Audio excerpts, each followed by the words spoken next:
Let me get rid of my little continue button here. It is great to see everybody this evening.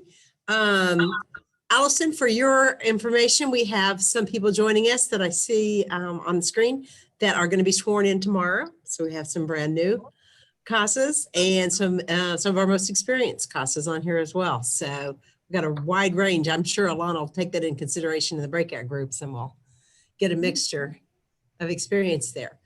I have the honor and the privilege this evening of introducing my friend, Alison Malinowski-Sunday.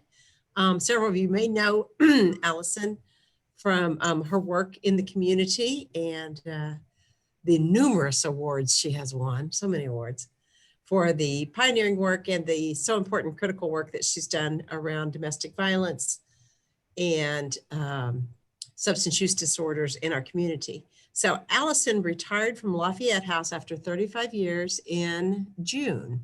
She left me with the task of being board president the year she decided to retire after 35 years. So I had in the middle of a pandemic, the great job of trying to bring someone in that will never replace Alison, but to assume the leadership at Lafayette House. So she reached out to me after her retirement and said, can I come in and help you file? I do anything to help CASA and the kids and your volunteers. And I said, well, yeah, filing is great and all that, but I really would like for you to share the wealth of information and the understanding that you have of the families in crisis that we deal with, the children and what they've been through as they come into foster care. And so she agreed that, and we hope to bring her back for many more CEs. But we started tonight's session with a topic that we all deal with, trauma and understanding domestic violence through the trauma lens that our kids have all been through. So it is my privilege to introduce Alison Malinowski-Sunday as tonight's continuing education speaker. And take it away, Alison. Thanks, Debbie. Thanks, everyone. Some I know, some I hope to meet and get to know. And Elena, both Debbie and Elena kind of helped me get ready. I am really rusty, so I've been sitting home on my back porch, just kind of watching my cat play. So it's was a little rusty at noon, so I'll try and keep things moving along to this evening. Yeah, so Debbie asked me to do continuing ed around domestic violence. And I know that you get a lot of information about domestic violence in your pre-service training. And then also I know that I sat in on a training that you had concerning trauma. And so I'm really working to avoid repeating information that Ashley shared with you about Lafayette House. I've seen I know what Ashley was sharing with you. And like I said, I did sit in on the trauma training. What I want to do is really help put the cycle of domestic violence, the system of domestic violence under the umbrella of trauma. And that is really how I see and understand the issues. And I hope that that will give you some comfort level, because I know that you will be dealing with both children who have experienced trauma and domestic violence. So I'd like for you to feel free to stop and interrupt, ask questions, ask for clarification. We are going to try and I'll present some basic information for about the next half hour. Then we're going to break you into some smaller groups to discuss some questions, and then we'll come back and end the presentation in an hour.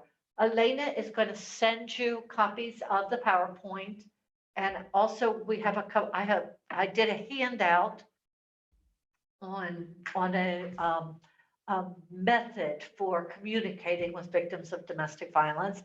And then I also, one of the joys of being retired is that I go down all kinds of rabbit holes when I'm online. So if I'm reading something about trauma or research or whatever, I can go all kinds of different tangents. And so I put some of those together for you concerning trauma. most especially dealing with children, which is not my specialty. It's not an area of expertise for me. So I wanted to give you some good places to look for information as far as communicating with children about traumatic experience and about exposure to violence. So Elena's going to send that out, I guess, tomorrow. So whatever. So we're going to go ahead and move through this. But again, feel free to ask questions or stop me or ask for some clarifications. So the first screen we're going to see is just a basic definition about domestic violence. So a lot of people think about domestic violence as physical assaults. And that's really not what I'm talking about tonight. I'm talking about this pattern of coercive behavior. And I know that all of you have seen the Power and Control Wheel that talks about combining intimidation and assault and sexual abuse as a misuse of power in order for the perpetrator of the domestic violence to control his victim. Many victims that I have personal experience with do not talk about their abusive partner as a monster. They often talk about their abusive partner as Prince Charming. When he came into their lives, and I'm going to use female as victim, and we'll talk about that in a minute. But again, just so smooth and polished and attentive and romantic.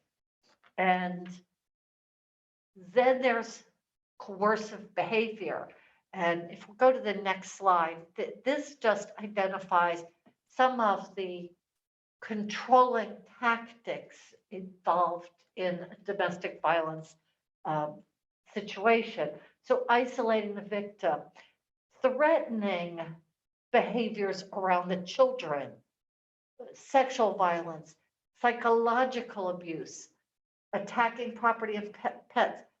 All of these tactics of control are interspersed with happy, loving, intimate times as a couple. And so it's not like domestic violence happens in this household with a monster and a victim.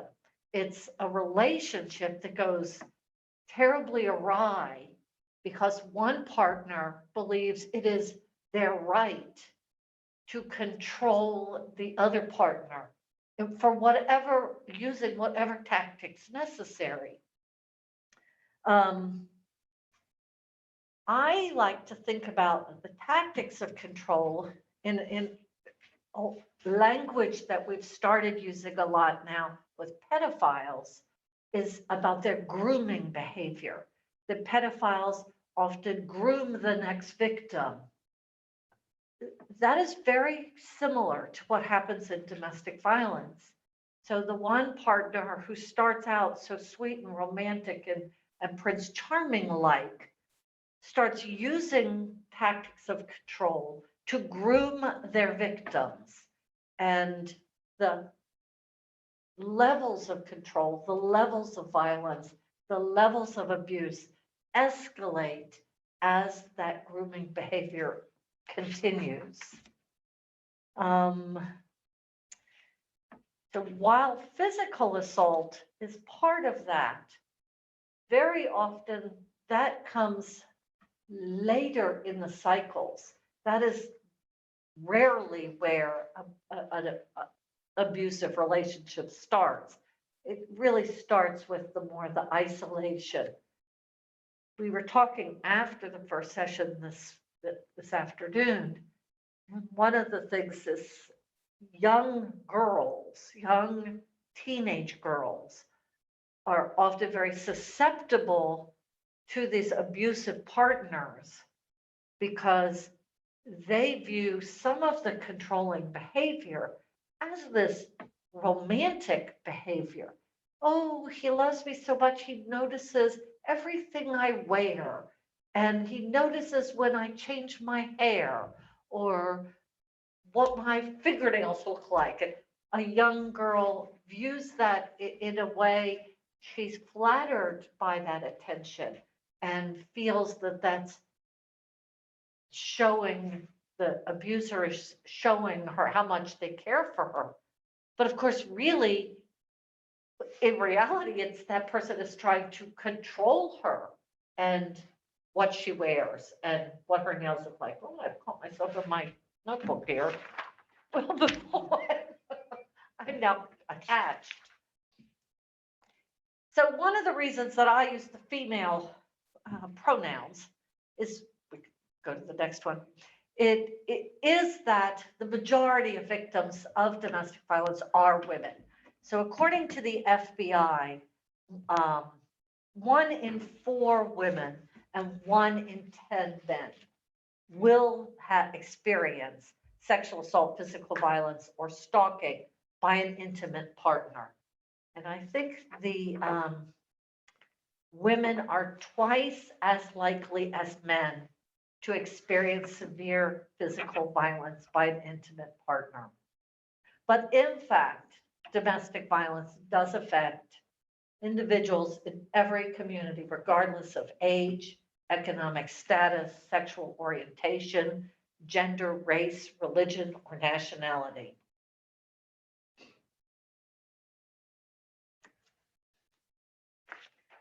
Let's see, domestic violence can have profound negative impact on the victims. Substance abuse, mental illness, physical injury, physical stress responses from the victims. And that is where the trauma comes in. So I see the trauma as the umbrella for all of these reactions to being involved in a domestic violence relationship. Let's go to the trauma screen. Here we go. So again, basic definitions of trauma. If an individual responds to the domestic violence situation from a trauma response, is strictly personal. It's not, an individual's exposure to violence may lead to a trauma reaction. So it is not a set, if this happens, then that happens. That it is all very subjective. But if an individual responds through the trauma response, the impact can be severe and long-lasting, but it is not irreversible. With supportive, trauma-informed care, survivors can overcome the symptoms of trauma exposure and restore their sense of safety and well-being. And in that sentence, we've identified what I think are 2 of the most important elements of a trauma-informed response. One is safety, that we restore an individual's sense of personal safety. And the other is that the individual is empowered by that process. They are restoring their own sense of safety. I had the great privilege of working with a woman I consider an absolute maverick in the field of trauma, Maxine Harris. And she said in 1998 that the elements of trauma-informed practice include addressing safety as a priority, recognizing that symptoms are coping strategies, and stressing the importance of respectful, collaborative relationships to support healing and recovery. And to me, that really sums up everything that we want to try and talk about today, because the next, oh, I did want to talk a little bit about trauma. Let's do that next. So I know that you all have had some trauma experience, but let's just kind of briefly summarize. So people who experience intensely threatening situations differently. And the human brain responds to threats in ways that protect us and keep us safe from harm. During traumatic events, and again, that's traumatic as defined by you, the individual, we make split-second decisions.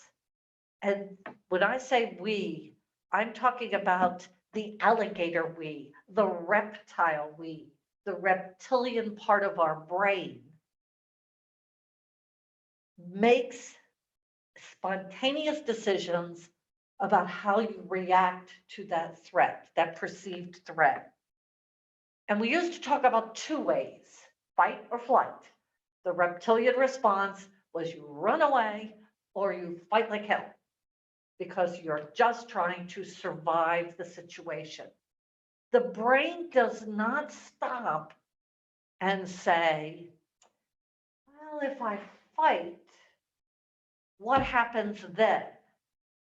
No time for that. You just react. The brain is taking over and it's going to pick. But now we've flushed out this reptilian response a little further. So we have fight, and that really does mean fight. That means throwing things, that means using weapons, that means punching, whatever you believe you could do to protect yourself. Flight is running away from the situation. Then there's the freeze response.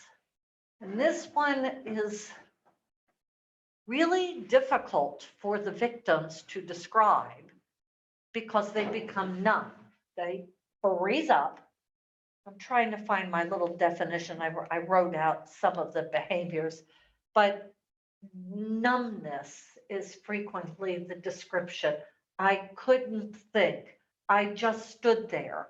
I'm not sure what I did or what he did after it started. I just froze up. And then the most recent, well, we were talking earlier, a lot of people hadn't even heard of this fourth response, which is the fawn response. And that's a compliance, immediate total compliance with the threatening person's commands. So you act as a fawn might to what you believe please the person and protect yourself from harm by complying. These again are primitive instinctual responses. A person who has suffered from trauma switches to these traumatic responses at any time they perceive harm coming. And their responses may change from situation to situation. So one time they may freeze, the next time they may fight. And it's not a conscious choice on their part. I mean, their body is taking over and that's their responses. Unfortunately, the response that a victim of domestic violence may choose can have extremely negative consequences for them. I hope that later when we break out in smaller groups, that you'll talk a little bit about how you might perceive an individual who, during an argument, responds with the fight response versus the fawn response. You will hear that story with your own values, and that will affect how you then respond to the victim. Today, we know that law enforcement is not particularly happy with the fighter. And women in particular, who have responded to domestic violence in the state of Missouri with a fight response are way more likely to end up in jail as a result of their fight behavior. And today, we actually have multiple women sitting on life sentences in the state of Missouri, even though they have well-documented, extensive trauma histories with their partners, and they killed them. And the state of Missouri refused to use the experience of the domestic violence to lessen the punishment. And those women are sitting, they're not on death row, although we did just execute someone on death row, but that they are not receiving any mercy from the court. Victims responding with the freeze and the fawn are often not believed by law enforcement. So they may call law enforcement and report an incident of domestic violence. And the freeze response in particular, those individuals are very poor reporters. They became numb. They often don't remember the information. They don't remember the he did this, I did this response back and forth. So they're terrible reporters and frankly are viewed as not credible, as is the fawn. So that leaves flight as the most socially acceptable response to domestic violence. So we often, 500,000 times, I have answered the question, why doesn't she just leave? Because that is what, as a society, we believe she should do, flight. That's the acceptable response. When in fact, for many victims of domestic violence, flight may be the most dangerous choice for the violence. We know there's data that supports that when a woman leaves her partner, she's in the most danger. And in fact,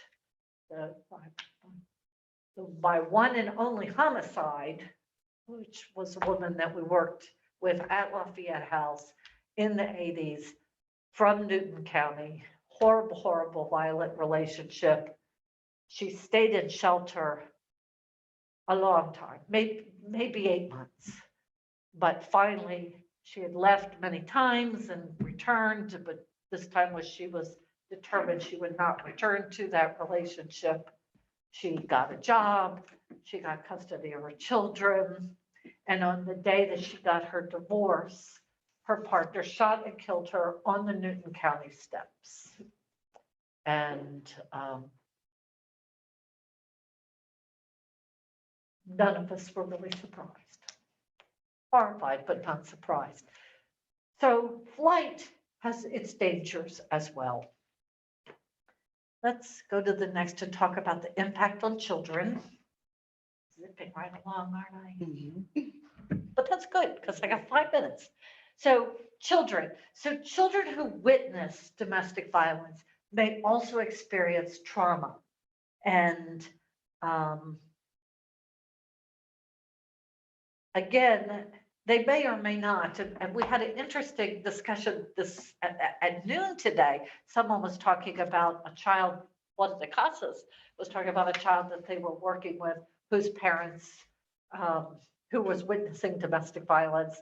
And they were not traumatized at all. I mean, it was like they were talking about the laundry, doing the laundry, and it was just so commonplace for that child. They did not find it traumatic, but many children do. One of the things that we often saw at Lafayette House is that children genuinely love and fear the abuser. This is their parent. They have they desire a loving relationship, and yet they also see that if you don't follow instructions, or that they might get mad and be violent. Children also sometimes exhibit the victim behavior or the abuser behavior. So we saw a lot of 10 and 12-year-old boys coming into shelter who became aggressive after leaving the relationship, the home. And then the young boy would be abusive to his mother, essentially taking the place of the aggressive partner. So what do children need? This is what you care about. Children need support. They need to hear that they need to feel safe telling you about domestic violence in their families. And what they need to hear is that you believe them and it is not their fault. Children who are older, 8, 9, should learn about domestic violence, should learn about it as a broader social issue. It's not just their family. Communicating with others and telling their story is really important for children. And again, they're not alone. And safety planning. Children need to be empowered. And one of the most important things we can do is help them understand, who do you go talk to if there's a problem? Who could help you? What can you do? Could you, if you are scared, where could you go? So those are things that all children need, but children who have been exposed to domestic violence, these are the 3 things that they need most. So right on time, we're going to break you into smaller groups. And I think Elena has divided you. So we have some of the CASAs who are experienced and who have worked with children, and with some of the newer ones, because what we discovered earlier is that that really worked well if you have experience with a child talking about domestic violence. Please share that with the others. And we're going to ask you to think about those basic fight, flight, fawn, and freeze reactions to a traumatic event. And what might that look like to a child? How would a child share with you what was going on within the family that would help you understand the reaction that they saw? Think about how that makes you feel in your gut. So if it's a fight versus flight, or fight versus fawn, how do you feel about that? And how might that affect your response to the child? So take 10 minutes. I think we have Elena and Chelsea. Oh, Erin and Chelsea are going to facilitate. Yeah, well, Bye. back in about 10 minutes. We'll see you in about 10. Back. So Erin, would you kind of lead off and talk about maybe how things you guys talked about? Yeah, we did not get through all the questions. We were having some good conversation, so we didn't quite move down the list. But we were kind of a main focus people were talking about was how fawn, how you might use fawn to protect not only yourself, but your children. That might seem like kind of the safest option for you and your children and your possessions and things like that. And then Mary was speaking about her experience as a social worker in Kansas, and how sometimes, flight, fight if they ended up fighting, both the man or the perpetrator and the victim would be arrested. So kind of how you're backed into a corner of none of these options are great. Right. Anyone else from that group want to jump in? Anything else? All right, Chelsea. Sure. We had some good conversation as well. Diane had mentioned that it would be important to take into consideration the kids' ages with how they're responding. And Tom had also mentioned that sometimes we may see like fight or flight as more actionable, whereas fawn and freeze feel a little bit more passive. So the way that we view them may be different, which I thought was a really good input. Right. So one of the things that I was hoping, and just think about it, and as I read the paper carefully every day, particularly for domestic violence stories or read the courts, just as you do that, you might think to yourself, was this fight or flight or freeze or fawn? And how is the victim portrayed in the story? Do you think that it influences what happens with that case and how the judge may respond? And I often find, now this is a true confession here. So in retirement, I have started watching Judge Judy. And she honestly does not get domestic violence. And whenever there's a case that involves a domestic violence victim, she is extremely hostile to the domestic violence victim from the get-go. She doesn't need to hear the story. She doesn't want to hear the story. And I could always call exactly how she's going to rule on that case. And I don't know, she spent many years in child advocacy courts. She was a juvenile court judge. So I don't know whether it's her long history of being a juvenile court judge and really, or maybe it's her age, I don't know. But she truly has, I so want to send her an email and provide her with some education about domestic violence because she doesn't get it. But if you read the stories, if you read the newspaper, read the court cases, you will indeed see how the victim response in the situation does drive how the community, the courts, the advocates involved treat the family.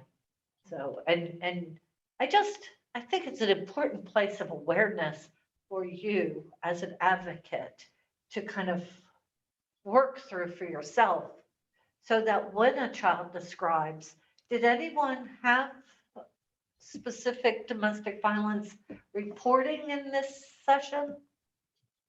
So we had the group this morning, several of them worked with, really a wide range of ages, wasn't it, Elena? Yeah, talking about it. And especially there was a teenager who spoke often about the domestic violence in the family, their primary family. So we do know you will come across this. So one of the things I thought we'd end with is just talk about how do you assist survivors?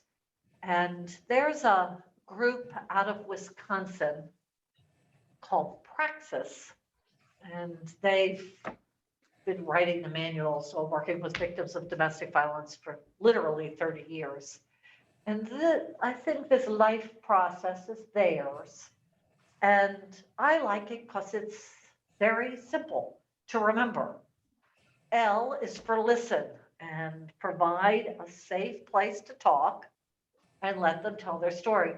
And this is for adults, this is for adolescents, this is for teens, any age, is find a safe place Let them tell their story and affirm their experience and what they're saying. I hear you. That sounds like that was upsetting to you. Just be affirming. You believe them. Hear what they're telling you they're feeling about it. Don't assume what they're feeling about it, but hear what they tell you that they're feeling about it. If age appropriate, you can certainly ask, and how did that make you feel? And so that you can, again, affirm that. Inform them, help them understand their strengths. Again, a young child, you could say, it sounds like you were very brave when that happened. Thank you for sharing how that made you feel. Older people, help them see you survived that to come today and to be able to talk about it today. Facilitate, and this is more of an adult's thing, to make sure that they know they can call Lafayette House, they can go get help. But with a child, I think it's really important that you help them maybe identify safe people in their lives. You are a safe person in their life, and you should tell them that and make sure that they know that. You can always talk with me. This sounds like it was very difficult. I'm here for you. But there may be other people that they can talk to, and you can help them explore that as well. And help empower them. Again, one of the things that you would want to do with an adult is help them make a safety plan. What could you do the next time this happened? If it gets out of control, how will you be safe? How will the children be safe? Again, with the child, help empower them by helping them brainstorm who might be a safe person for them to talk with.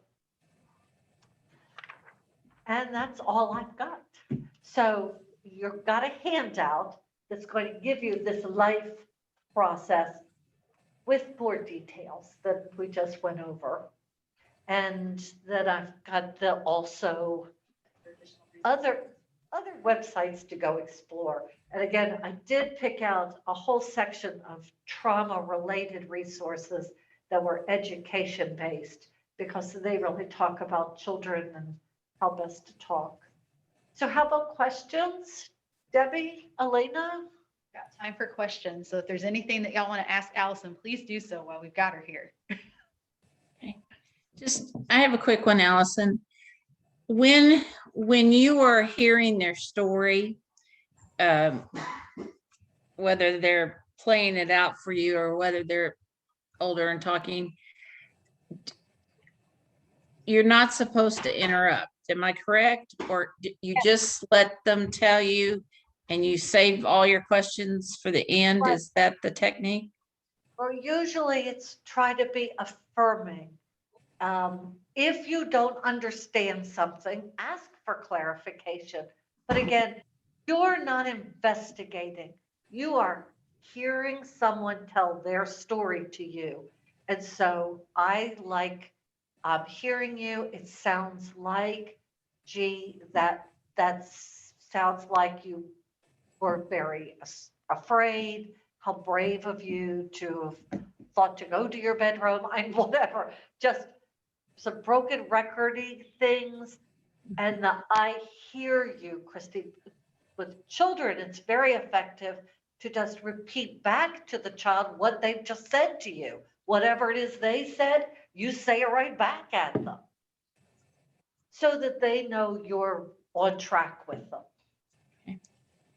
And then affirm what they're saying. They need to know you believe them. They need to know that this wasn't their fault. Sometimes adults don't act nice to each other, but that is not because of something you did. Children will own the violence or own the fight or the argument, and you want to dispel that. you didn't cause that. I know that it feels like that, but you did not cause this. Okay. Thank you. I appreciate that. Debbie, do you talk about, do you have certain techniques on providing support that you teach CASA, the volunteers, like as part of? Kind of through the continuing, I think Aubrey, when she was here, you saw that one too, Allison, I think kind of said the same things back. Make sure that even that so many of our children don't feel validated, that nobody listens. So I think that's one thing that we want to, that you stress, that Aubrey stressed, that we'd want to stress, is make sure that they feel validated, that someone's listened. And of course, then if, depending on what you hear, if it's not already part of the record, you may need to hotline it, whatever. But I think that listening piece of it and being that safe person is what we would want to train on, and not crossing any therapy lines. We do talk about that. Right. But there That's and, yeah, Right. but to listen when they want to talk. I think also training was, we probably say, we don't start the conversation. So what happened? Absolutely. We do not do that. Right. And really with children, I would never start the conversation. Gee, do your parents fight? That would never be a question that I would ask a child. You want to be open to them bringing it up. You want to reassure them that they can always talk to you about anything that they want to talk about, and that you believe them, you hear them, and you will help them. But you're not there to investigate them. Or to make them feel scared and bad around you.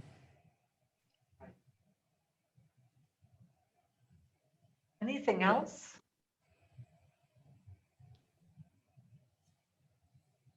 Well, we'll have to come back and talk to this group again and see what they encounter in the several getting new cases. Yeah, I'm really sorry to say that we know you're going to encounter this, and it's unfortunately a part of the fabric of our community. But there are resources. There are lots of resources. One of the things, Lafayette House has some really nice handouts that would be very appropriate for teenagers, for adolescents. One is around keeping yourself safe online, because teenagers often don't know how to create nice boundaries for themselves online. And then just some warning signs of a relationship from a teen perspective, kind of things to look out for. And Debbie or Elena is going to call Ashley and see if she can get some of those for you, so that if you've got some teens, you can provide that as a resource to them. Mm-hmm. Because for me, in the big world picture, what I would most want is to see the end of domestic violence. The only way we're going to achieve that is that we empower our children not to repeat these cycles of abuse, and that we give them the important tools to see when there's a dangerous situation, so that they can back out, not get themselves in deep. Thank you. Thank you all for what you're doing. It's so important. Connie, Diane, anybody, Jan, anybody that's got experience now want to run past Ethan, past Allison? Okay. Connie was Y'all are saying both talking. Go ahead, Jan. Well, the only thing I was going to say is that my sister and I have a case with 5 children, 7, 8, 9, 14, and 16 or 17 now. So they cover all the ages, and all they have seen their whole life with their mom is fighting, physical fighting and screaming and cussing. And that's what they do. And trying to get them to get rid of some of that anger, because they really set out to hit and hurt each other. Yeah. But that's what they've grown up under. They're scheduled for counseling, but we haven't been able to get them in until next month. Yes. That is a hard one. Well, I'm personally grateful for this CE session. As we were saying in our breakout, I've got no experience in this area. And so having some tools to increase my empathy, and again, some of those skills you get by practicing, others you just got to pull out of the bag when the situation comes up. So I do feel like I'm more prepared now than I was an hour ago to be able to address some of these things. So thank you. Oh, good, Tom. Thank you. I learn something new every time. I've been listening to Allison for 10 years now, and I learned something new. And today's big takeaway for me, one of them was just the difference in law enforcement response based on the victim's response. I had literally not thought of that before, of how the outcome might be different for a victim, or how other people, the children or us or someone else, is going to judge that person based on their trauma response. Was a real eye-opener for me. We've all got those judgments. I mean, it's all part of our social makeup, is that, if we see someone fight versus flight, we have a personal response to that. And that certainly carries forward. And as family members, as family members, as law enforcement has to rely on their instincts. I mean, they handle so many volatile and dangerous situations that they learn to really trust their guts.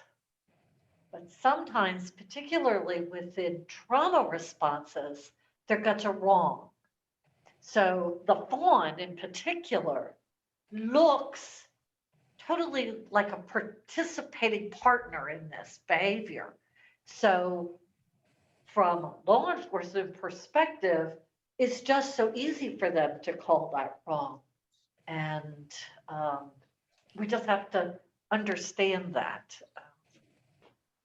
as advocates for these families.